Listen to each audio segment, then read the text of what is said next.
The Vatican has long-standing, deep, and somewhat shady ties to U.S. intelligence agencies. Most of these connections started at the end of World War II. Now, this is just an overview, and if you want a full video on any of these, just let me know. And unfortunately, I am going to have to edit myself. I say the word Yahtzee to represent bad Germans. So the OSS, which is the Office of Strategic Services, this is the precursor to the CIA, collaborated with certain Vatican officials. And they were extracting useful intelligence from post-Yahtzee Europe.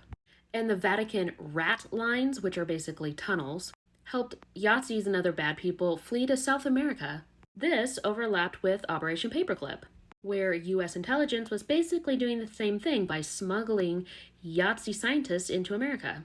James Angleton was a devout Catholic and the founding CIA counterintelligence chief. He developed close ties with Vatican insiders and Jesuit priests. During the Cold War, the Vatican became a major behind-the-scenes partner with the U.S. The CIA and the Vatican exchanged information on political unrest, Catholic resistance movements, and Soviet activities, especially in Poland, Hungary, and Yugoslavia. Priests, missionaries, and bishops were used as informants, or intermediaries in sensitive regions. The Vatican had a vast network of clandestine churches and underground seminaries, which the CIA used to leak propaganda and destabilize Soviet regimes. The Vatican Bank was tied to Operation Gladio.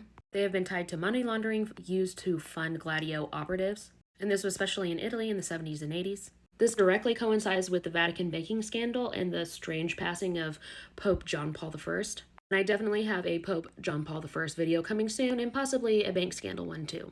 Pope John Paul II and the Vatican had a part in the collapse of the Soviet Union.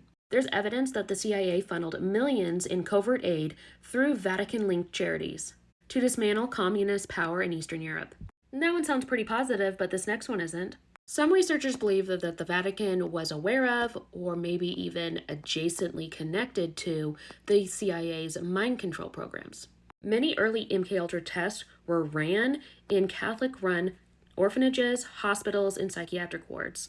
And there are claims, though still debated, that certain priests or Jesuit psychologists cooperated with experiments under the guise of curing disorders. Now, this next one is alleged and not verified. Some researchers link the Superior General of the Jesuits, or aka the Black Pope, to deep CIA Black Ops, claiming a secret order coordinates global intelligence. There's theories of Vatican control over global banking, mind control experiments involving clergy, and even alien cover-ups connected to Vatican astronomers. There is a widespread belief that basically U.S. intelligence agencies and the Vatican basically operate behind the scenes as spiritual and political gatekeepers. Personally, I don't think that's much of a stretch. What do you think?